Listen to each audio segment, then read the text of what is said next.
Hello, friends. This is Dr. Lou. Once again, I'm here to to to talk briefly about Masters of the Dew on Gouverneur de la Rosée, a novel by Jacques Romain. I've been teaching this novel and in the college where I work for 2 years.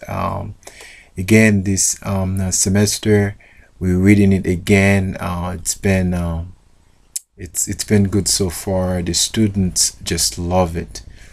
And well, what is Masters of the Dew about? Well, it's about a drought that devastates a community called Font Rouge. And not only the drought has caused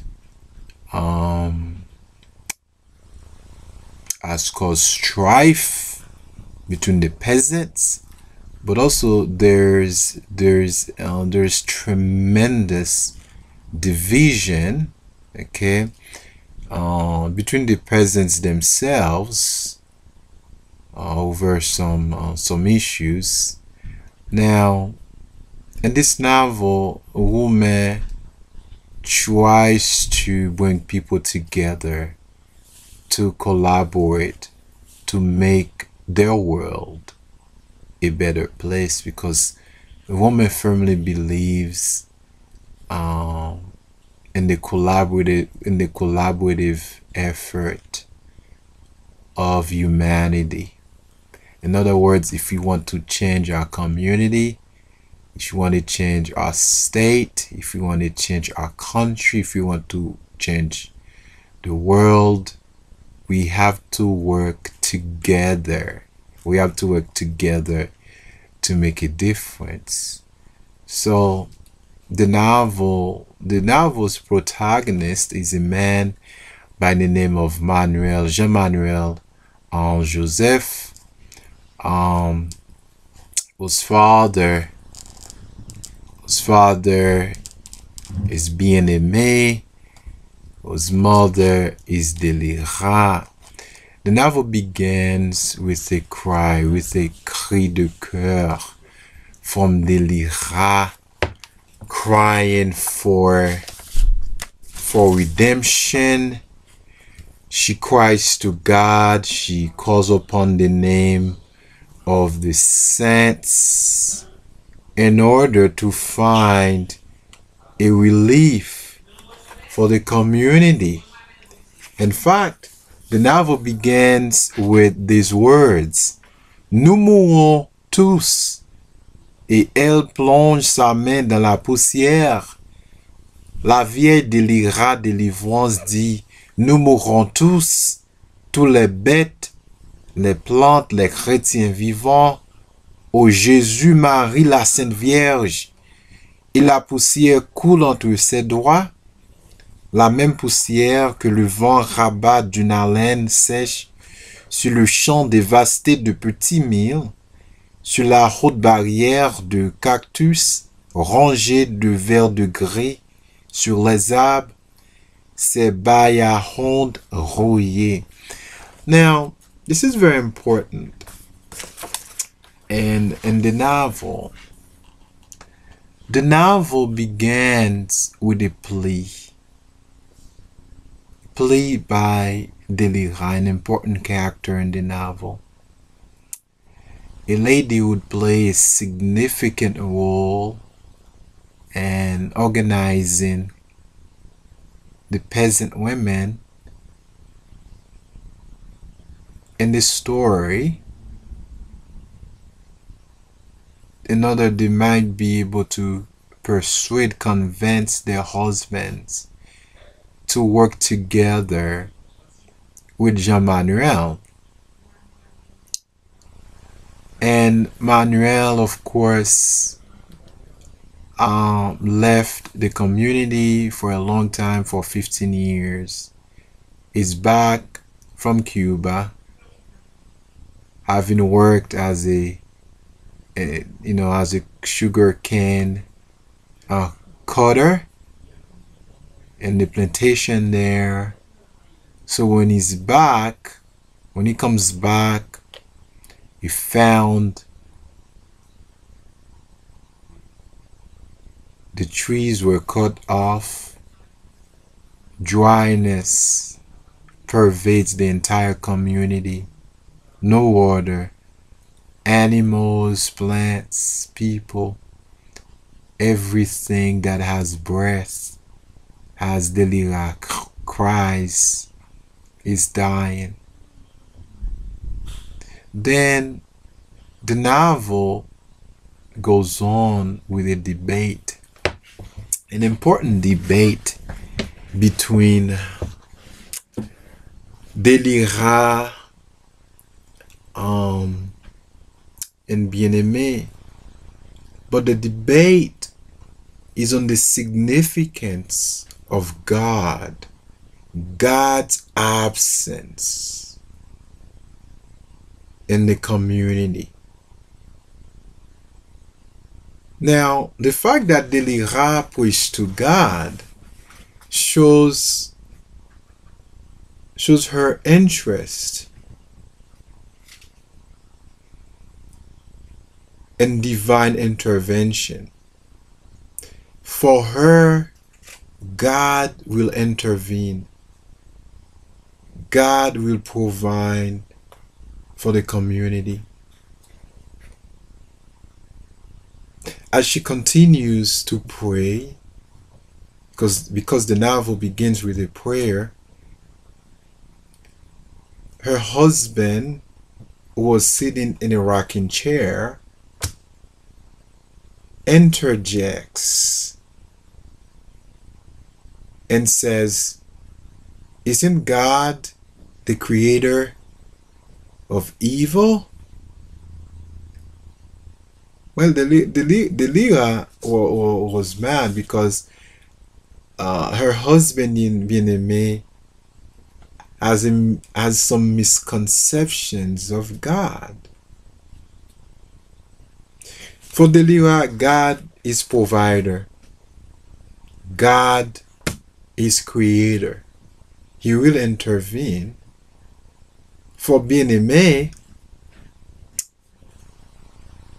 God is not intervening in their problem. In fact, God is the cause of evil, is the cause of suffering in the community. So, but Manuel's idea of God is very different. Manuel is very anthropocentric, not theocentric in his thought and in his religious sensibility. He believes in the power of man. Men have to work together. Men and women should work together to change the world. Manuel believes we are our own miracles. Okay? We need to change our future. We need to alter our destiny, not God. Manuel doesn't believe in prayer. He doesn't believe that prayer, that prayer works. By contrary, the mother is a fervent prayer warrior. Not only she prays to the Christian God, she also prays to the Loa, to the voodoo spirits. But we encounter sort of, syncretism, religious syncretism in the novel. And of course, what do you do? I mean, when things go bad, you're seeking for relief, for shalom. So the peasants in the novel would find help, would seek help anywhere. It doesn't matter, right? If it's the God of Christianity, if it's from the voodoo spirits, they will do it. So, but I do want um to read to you an excerpt from the Numbers chapter 6. So this is Manuel's third encounter with Anais, the woman who would work with them to find water. Not only Anna will become Manuel's partner, she will also become his companion. But Manuel wants Anna to believe him. He wants Anna to dream again, to hope again. This is very important, because dreaming again, hoping again, and future possibilities will help Anna in her own work, gathering the women in the community, trying to persuade those women to convince their husbands to work closely with Manuel. That's her goal. That's her function. Manuel cannot do the job. Manuel cannot find water. Manuel cannot reconcile the community without the significant efforts, the significant contributions of Anna. So I read chapter 6. I read it in French because I have the French version with me. Sous les lataniers, il y avait un semblant de fraîcheur. Un soupir de vent à peine exhalé glissait sur les feuilles dans un long murmure froissé. Et un peu de lumière argentée les lisait avec un léger frémissement comme une chevelure dénouée. Sur la route, les paysannes conduisaient leurs ânes fatigués. Elles les encourageaient de la voix, et l'écho affaibli de leurs cris monotones parvenait jusqu'à Manuel. Il les perdait de vue au gré d'un rideau de baya ronde, mais elles reparaissaient plus loin. C'était jour de marché, elles s'en revenaient ayant encore un long trajet devant elles, avant le coucher du soleil. À cette distance, il ne pouvait les reconnaître, mais il savait que c'étaient les commères de son propre village, fond rouge de ravines sèches qui se trouvaient plus loin dans le renforcement du monde crochu et des habitations des plateaux de Bellevue, Marotière et Boucan-Corail. Elles étaient en filles, presque ininterrompues, dans la poussière soulevée, et parfois l'une d'elles courait après sa bête qui s'écratait et la rabattait dans le rang à grand renfort de malédictions et de coups de fouet. Séparée des autres, venait une paysage montée sur un cheval alezan. Le sang de Manuel bondit vers son corps avec des pulsations précipitées et brûlantes. Elle s'arrêta, tourna plusieurs fois la tête en arrière et s'engagea dans un sentier de traverse. Elle prend le chemin de la ravine. Elle arrivera dans le détour de la butte. Il pointa l'oreille et perçut le bruit de sabots sur les galets. C'était un clatement hésitant qui s'étouffait en un piétinement plus rapide quand le cheval trouvait le sable. Le terrain inclinait, ses broussailles rabougries vers la ravine. Oh, c'est par là qu'elle passera, entre ces bras d'homme. Je sortirai et elle me verra. Il entendait maintenant le choc et le ricochet sec sur les galets, des pierres qui dévalaient la pente. Elle émergea du sentier resserré. Le cheval allongeait le cou et renâclait avec effort. Elle portait une robe d'indienne à fleurs et un grand chapeau de paille retenu par une mentonnière. Oui, disait-elle, encourageant sa bête du talon, oui. Manuel quitta sa retraite et elle l'aperçut. Elle s'arrêta et de mouvements vifs, des reins sauta à bas de sa monture. L'alezan écumait, ses flancs haletaient, on voyait qu'Anaïs l'avait poussé à une bonne allure, malgré les roches et la montée. Elle le mena par la bride et l'attacha à la fourche d'un arbre. Elle s'avança vers lui de son pas égal et agile.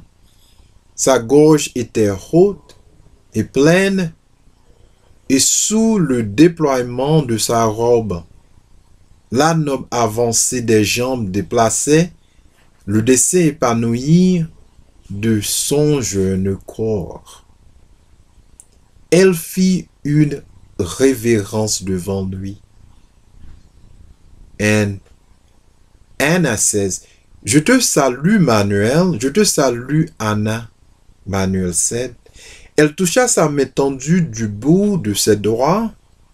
Sous l'ombrage de son chapeau, un madras de soie bleue serait son front. Des anneaux d'argent brillants à ses oreilles. Emmanuel says, alors tu es venu? Je suis venu, tu vois, mais je n'aurais pas dû. Elle baissa la tête et détourna le visage. Et Anna says, toute la nuit j'ai lutté, toute la nuit j'ai dit non, mais au matin je me suis habillé au champ du coq et j'ai été au bourg pour avoir une raison de sortir. Et tu as eu bonne vente au marché? Oh adieu mon frère, non mon frère, quelques mesures de maïs, c'est tout. Elle resta un moment silencieuse, puis Manuel Ho, je t'écoute, oui Anna, je suis une négresse sérieuse, tu sais. Aucun garçon ne m'a jamais touché. Je suis venu parce que je suis sûr que tu ne seras pas abusant. Et s'interrogeait elle-même rêveusement. Pourquoi que j'ai confiance en toi, Manuel? Pourquoi que j'écoute tes paroles? La confiance, c'est presque un mystère. Ça ne s'achète pas et ça n'a pas de prix. Tu ne peux pas dire, vends-moi pourtant. C'est comme qui dirait une complicité de cœur et à cœur. Ça vient tout naturel et tout vrai, avec un regard peut-être et le son de la voix. Ça suffit pour savoir la vérité de la menterie. Depuis le premier jour, tu m'entends, Anna. Depuis le premier jour, j'ai vu que tu n'avais pas de fausseté, que tout était clair en toi et propre comme une source, comme la lumière de tes yeux. That's Manuel praising her. Ne commence pas avec les galanteries. Ça ne sert à rien. Et ce n'est pas nécessaire. Moi aussi, après notre rencontre sur la route, je me disais en moi-même, il n'est pas comme les autres. Et il a l'air bien sincère. Mais quel mot il parle? Jésus, Marie, Joseph. C'est trop savant pour l'entendrement d'une malheureuse comme moi. Ne commence pas avec les compliments, ça ne sert à rien et ce n'est pas nécessaire. Ils rirent tous deux. Le riz d'Anaïs roulait dans sa gorge renversée et ses dents se mouillaient d'une blancheur éclatante. Tu ris comme la tourterelle, dit Manuel, et je vais m'envoler comme elle si tu continues tes flatteries. Son visage noir s'éclairait d'un beau sourire. Est-ce que tu ne veux pas t'asseoir? Ici, tu ne saliras pas ta robe. Elle s'assit à côté de lui, appuyée au tronc d'un latanier. Sa robe est étalée autour d'elle et elle joignait les mains sur ses genoux. La plaine se déroulait devant eux, cernée par les collines. D'ici, ils voyaient l'entremêlement des bayas rondes, les cases distribuées dans le clairière, les champs abandonnés au ravage de la sécheresse et dans la réverbération de la savane, le mouvement dispersé du bétail. Sur cette désolation planait le vol des corbeaux. Ils reprenaient les mêmes circuits, se perchaient sur les cactus et arrêtés par on ne sait quoi, écorchaient le silence de leur croisement grinçant. Quelle est ce grand cause que tu avais à me faire et comment? Moi, Anaïs, je voudrais bien savoir. Je pourrais aider un homme comme toi? Manuel resta un moment sans répondre. Il regardait devant lui avec cette expression tendue et lointaine. Tu vois la couleur de la plaine, dit-il. On dirait de la paille dans la bouche, de four tout flanc blanc. La récolte a péri, il n'y a plus d'espoir. Comment vivez-vous? Ce serait un miracle que vous viviez, mais c'est mourir, que vous mourrez lentement. Et qu'est-ce que vous avez fait contre une seule chose? Criez votre misère aux lois, offrez des cérémonies pour qu'elles fassent tomber la pluie. Mais tout ça, c'est de bêtises et des macareries. Ça ne compte pas, c'est inutile et c'est un gaspillage. Alors, qu'est-ce qui compte, Manuel? Et tu n'as pas peur de dérespecter les vieux de Guinée? Non, j'ai de la considération pour les coutumes des anciens, mais le sang d'un croc ou d'un cabri ne peut faire virer les saisons.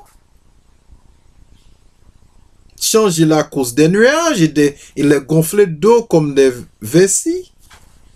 L'autre nuit, à ce service de l'Egba, j'ai dansé et j'ai chanté mon plein contentement. Je suis nègre pas vrai. Et j'ai pris mon plaisir en tant que nègre véridique. Quand les tambours battent, je me réponds au creux de l'estomac. Je sens une démangaison dans mes reins et un courant d'enjambre. Il faut que j'entre dans la ronde, mais c'est tout. C'est dans ce pays de Cuba que tu as pris ces idées-là. L'expérience est le bâton des aveugles. Et j'ai appris que ce qui compte, puisque tu me le demandes, c'est la rébellion et la connaissance que l'homme est le boulanger de la vie. Ah, nous autres, c'est la vie qui nous pétrit. Parce que vous êtes une pâte résignée. Voilà ce que vous êtes. Mais qu'est-ce qu'on peut faire? Est-ce qu'on n'est pas sans recours et sans remède devant le malheur? C'est la fatalité, que veux-tu? Non. Tant qu'on n'est pas ébranché de ses bras et qu'on a le vouloir de lutter contre l'adversité, que dirais-tu, Anna, si la plaine se péturait à neuf, si dans la savane, l'herbe de Guinée montait haute, comme une rivière en crue, je dirais merci pour la consolation. Que dirais-tu si le maïs poussait dans la fraîcheur? Je dirais merci pour la bénédiction. Est-ce que tu vois les grappes du petit mil et les mers pillards qu'il faut chasser? Tu vois les épis? Elle ferma les yeux. Oui, je vois.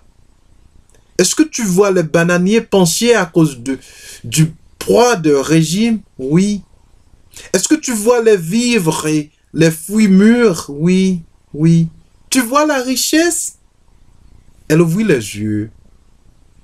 Tu m'as fait rêver, Manuel. Je vois la pauvreté.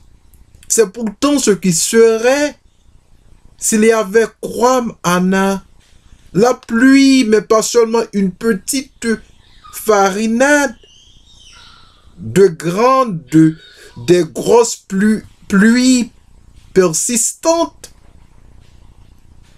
ou bien l'arrosage, n'est-ce pas? Mais la source Fanchon est à sec, la source Laurier aussi. Suppose, Anna, suppose que je découvre l'eau. Suppose que je l'amène dans la plaine. Elle leva sur lui un regard ébloui. Tu ferais cela, Manuel? Elle s'attachait à chacun de ses traits avec une intensité extraordinaire, comme si lentement il lui était révélé, comme si pour la première fois elle le reconnaissait. Elle dit d'une voix assourdie par l'émotion, « Oui, tu le feras. Tu es le nègre qui trouvera l'eau. Tu seras le maître des sources. Tu marcheras dans ta rosée et au milieu de tes plantes. Je sais ta force et ta vérité. » Pas moi seulement, Anna. Tous les habitants auront leur part. Tous jouiront de la bienfaisance de l'eau. Elle laissa aller ses bras avec découragement. Ah, Manuel, ah, frère, toute la journée, ils affilent leurs dents avec des menaces. L'un déteste d'autres. La famille est désaccordée, les amis d'hier sont les ennemis d'aujourd'hui et ils ont pris de cadavres pour drapeau et il y a du sang sur ces morts et le sang n'est pas encore sec. Je sais, Anna. Mais écoute-moi bien. Ce sera un gros travail de conduire l'eau jusqu'à Font-Rouge. Il faudra le concours de tout le monde. Et s'il n'y a pas de réconciliation, ce ne sera pas possible. Je vais te raconter, dans les commencements, à Cuba, on était sans défense et sans résistance. Celui-ci se croyait blanc, celui-là était nègre et il y avait pas mal de mésententes entre nous. On était éparpillés comme du sable et les patrons marchaient sur ce sable. Mais lorsque nous avons reconnu que nous étions tous pareils, lorsque nous nous sommes rassemblés pour la herga, qu'est-ce que ce mot, la hergue? Oh, vous autres, vous dites plutôt la grève. Je ne sais pas non plus ce que ça veut dire. Manuel lui montra sa main ouverte. Regarde ce doigt, comme c'est maigre, et celui-là tout faible, et cet autre pas plus gaillard, et ce malheureux pas bien fort non plus, et ce dernier tout seul et pour son compte. Il sera le point.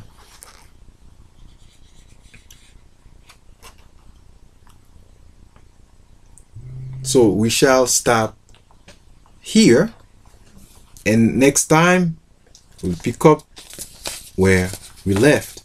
And again, this is Dr. Joseph reading from Gouverneur de la Rosée of Jacques Romain. Have a good day.